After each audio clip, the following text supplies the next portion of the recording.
And we are back with the third segment of the GSMC Basketball Podcast presented by the GSMC Sports Network. And in this third segment, we're going to be talking about the possibility of Bronny joining the Suns, as the Suns plan, or there's a chance that they're going to use their 22nd overall pick in the 2024 NBA draft on Bronny James. Now, the Suns, they held a workout with Bronny recently, and there's a growing theory that they're going to use the pick. Now, Bronny is 6'1", 210 pounds, and he's going to be a guard, obviously. And I mean, using a first round pick on a 6'1" guard, I don't think that's a good idea for Phoenix. I mean, Phoenix, they have to get they have Kevin Durant, they have Devin Booker, they have Bradley Beal.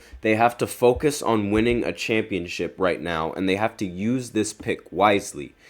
Using it on a 6'1" point guard that isn't even going to start, because Devin Booker and Bradley Beal are most likely going to start over Bronny James. I don't really see this as a smart move coming in from the Phoenix Suns. I mean, they need to, like I said, they need to go win a championship. Having to deal with a 6'1" point guard as a rookie going into this next season is not ideal for this team. Now, the theory is that once you draft Bronny, then you can get LeBron James on your team. That's the theory, because this is the big reason why he might get drafted so high is because of the fact that LeBron could be a free agent towards the end of or once free agency starts. I mean, he has a player option that he could sign with the Lakers, but he also has the option to decline it and go into free agency. And depending on which team Bronny gets drafted by, LeBron could decide to go over there in free agency. That is the thought process behind it. But I don't really think that's something that the Suns should bother risking, especially when they're especially with the pick that they have in the draft. They have to use this pick wisely, and if they waste it on Bronny in the hopes that they're going to get LeBron, and then they don't get LeBron, it's not going to look good for them, and it's going to be really bad news. Now, Bronny is 19 years old. Again, it's already controversial that he's even in the draft to begin with. A lot of people think that, or there's growing talks that he should have waited another year, and he shouldn't have made the decision to join the draft already. But that's his decision at the end of the day. I'm all for it if he genuinely thinks that he has what it takes to be a good basketball player in the NBA. But one thing that is also that should be on the Suns' radar is the fact that Bronny did suffer cardiac arrest and last summer, and it was forcing him to miss a large amount of games. So again, I don't want to be that guy, but risking a draft pick that high with what's it called? With the fact that he has had this type of injury before, and not only that, his averages 4.8 points per game, 2 assists. I don't think it's something that the Suns should risk.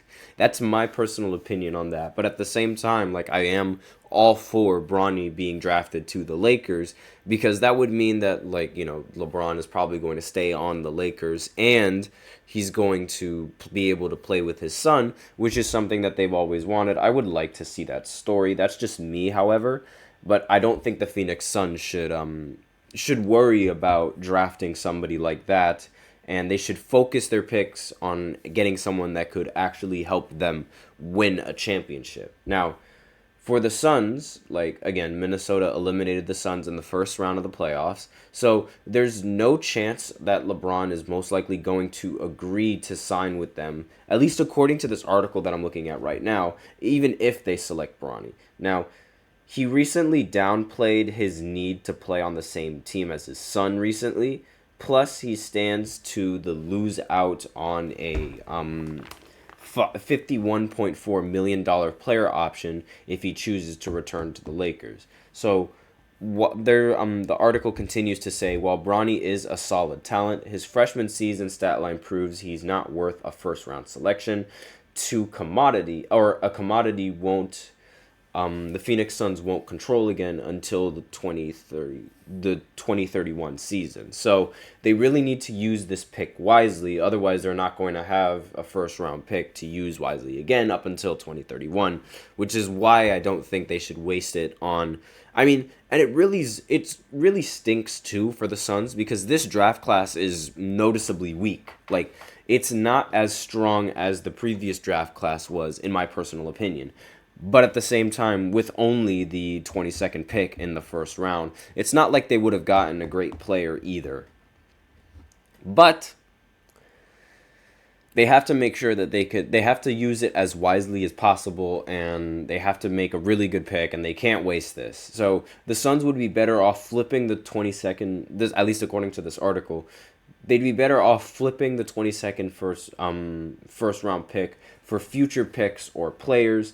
Phoenix desperately needs to get better with supporting pieces for Kevin Durant, Devin Booker, and Bradley Beal, which I do agree with. I do agree with this article on that because it does seem like they need a little bit more than just those three. I mean, they did not win a single game in the playoffs, and that's really embarrassing. Excuse me, the allergies, it's really bad.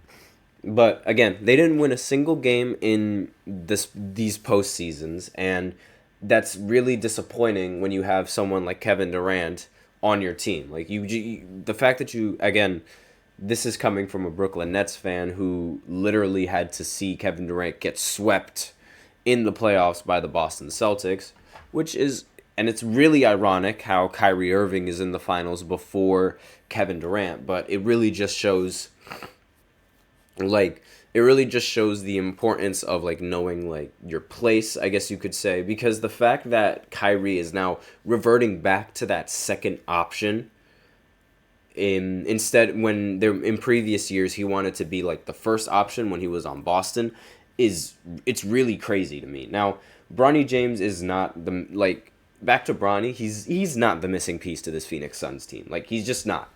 And to a championship team nonetheless, because that's essentially what these Suns are trying to compete for with Kevin Durant on the roster.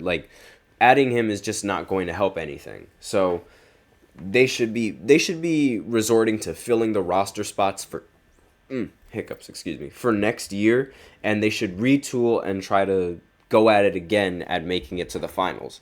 So that's all I have for this third segment. So now we will go ahead and go into the fourth segment, which will be about more Cavs drama surrounding Darius Garland and Donovan Mitchell.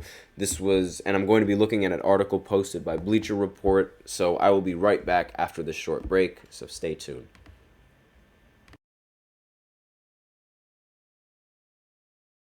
For the best and latest podcasts available anywhere, go to the podcast app on your cell phone and type in GSMC to access free content-rich podcasts on health and wellness, book reviews, sports, entertainment, relationships, social media, movies, technology, finance, and even weird news. Subscribe and download the GSMC Podcast Network's family of shows, available everywhere podcasts are found.